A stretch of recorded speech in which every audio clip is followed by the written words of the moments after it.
La Tribune Loire fêtait ses 40 ans à l'occasion de ce match du dimanche soir. L'affiche face à Lille, 40 ans, soit un an de moins qu'Olivier Giroud. Le champion du monde dans le dur en ce moment, tout comme Mathis Ablin, tous deux titulaires. Le Nantais toujours à la recherche de son premier but cette saison.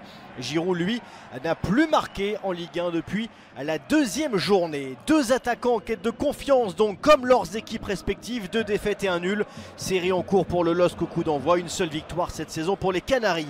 Les hommes de Luis Castro qui ont voulu se montrer joueurs dès le début de partie. Mauvaise donne, un mauvais dégagement de la défense nantaise. Jeu à une touche de balle, Correa, Giroud, Haraldsson. Action limpide, 8e minute.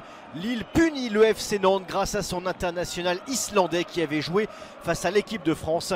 Et au passage, un Giroud décisif comme passeur cette fois-ci, une première passe décisive en Ligue 1 depuis mai 2012. Un long ballon ensuite ici de Mbemba pour Boadi qui remporte son duel. La défense nantaise encore une fois dans le dur avec Tilel Tati qui laisse un bon ballon à Mathias Fernandez Pardo qui en profite, mais l'angle est trop fermé derrière pour l'Espagnol pour battre Anthony Lopez. Il faut attendre la 19e minute pour voir un réveil nantais. Ballon qui arrive sur Mathis Ablin. Frappe enchaînée, l'arrêt de Hautzer, superbe arrêt de la jambe, suppléé ensuite par sa barre transversale. Occasion qui vient enfin sonner peut-être le réveil nantais. Une occasion nantaise mais presque un trompe-l'œil finalement, tant la domination lilloise est flagrante, tout autant que cette défense nantaise clairement en manque de confiance. Haraldsson, déjà buteur en début de partie, tente la frappe ici, repoussée par le poteau. Félix Correa réclamait le ballon dans l'axe. Une belle occasion de 2-0 qui s'envole pour le LOSC. Romain Perrault ensuite qui s'amuse ici dans la surface de réparation. Reprise de Fernandez Pardo qui met beaucoup d'application. Sa reprise est contrée par la défense nantaise. Lille rate une nouvelle occasion de faire le break, ce qui agace Bruno Genesio. Nouvelle occasion sur le corner, Fernandez Pardo, encore lui sur la trajectoire du ballon. Anthony Lopez tout heureux de pouvoir stopper ce ballon sur sa ligne. Juste avant la mi-temps, un dernier débordement nantais, l'œuvre de Guirassy. Les Nantais peut-être enfin dangereux devant le but lillois. Reprise de la part de Mathis Ablin, le montant de Hautzer qui vient de nouveau empêcher les Nantais d'égaliser. 2 montants à 1 pour Nantes, mais c'est bien Lille qui est devant au tableau d'affichage. Au retour du vestiaire, même physionomie, Lille domine tactiquement, techniquement. Le collectif lillois beaucoup plus en place. Romain Perrault tout proche de le matérialiser, du pied droit s'il vous plaît.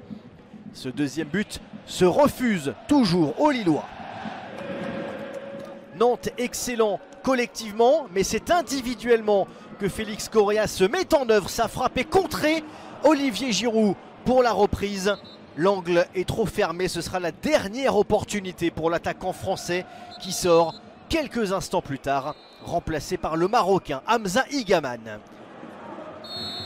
Dans ce désert offensif et créatif côté nantais, un homme sort tout de même du lot, toujours Mathis Ablin, mais avec le même manque de réussite encore une fois pour l'attaquant nantais.